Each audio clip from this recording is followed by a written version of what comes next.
Une coquille vide aux 1000 amendements. Voilà ce qu'est et ce que sera la réforme Moscovici si rien n'est fait. Et c'est les banquiers qui nous le disent.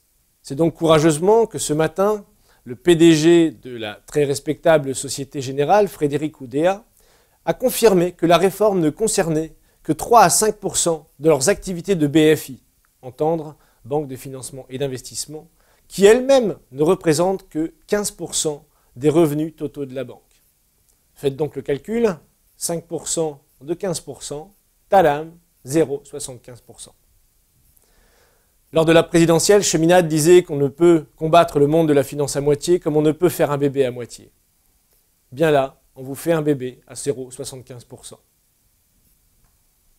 Les députés croient naïvement que c'est par des amendements que nous allons pouvoir remplir cette coquille vide. Nous disons que c'est une capitulation. Nous sommes aujourd'hui les seuls à maintenir le front d'une séparation stricte des banques de dépôt et des banques d'affaires. Toutefois, face à la capitulation de certains, beaucoup sont en train de rejoindre nos rangs. C'est ainsi qu'à la semaine dernière à New York, aussi farfelu que cela puisse paraître à un Français qui aime à tout découper en tranches de saucisson, se sont réunies des personnalités diverses dont le but est commun.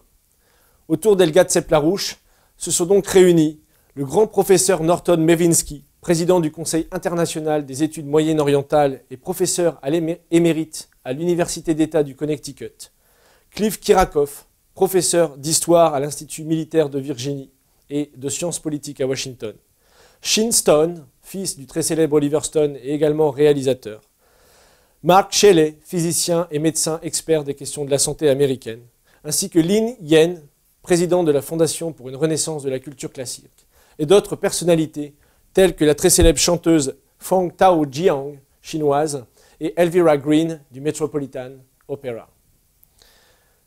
Autour de ces personnalités était présente Bruce Fein également, ancien responsable du département de la justice américaine, et Walter Jones, député de la Caroline du Nord.